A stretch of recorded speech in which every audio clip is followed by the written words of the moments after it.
انا امبارح تم التحرش بيا اكتر من مرة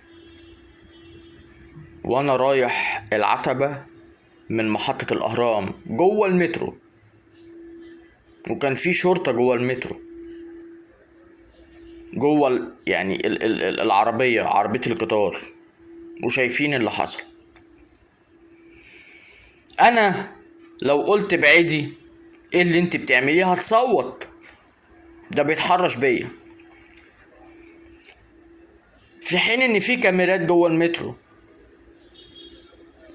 بس اللي انا متأكد حتى لو التحرش بيا دوت على رصيف وبرضه في كاميرات، بس اللي انا متأكد منه تماما ان كل الشباب اللي في المترو هيعرصوا للبت اللي بتتحرش بيا الشمال،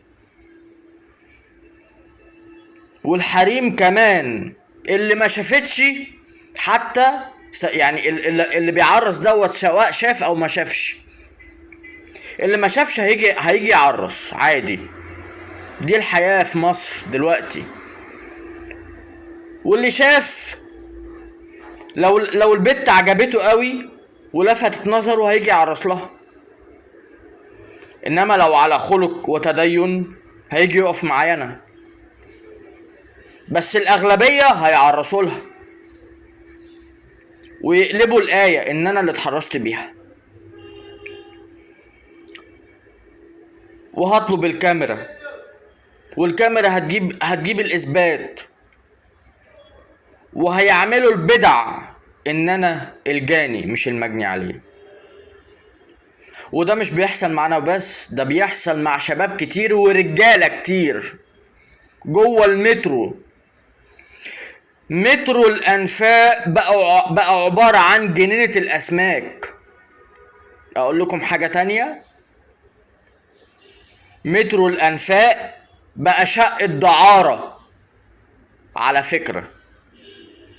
وانا بشوف مناظر وتصرفات بشعة ما تنفعش تحصل اصلا في مترو الانفاق. مترو الانفاق بقى دعارة علني، والكاميرات رصداهم ومحدش بيتكلم. واضح ان هم محرومين من زوجاتهم في البيت، فمستمتعين بافلام الاباحية اللي في المترو. مترو الانفاق المصري اصبح شق الدعارة. وشكرا.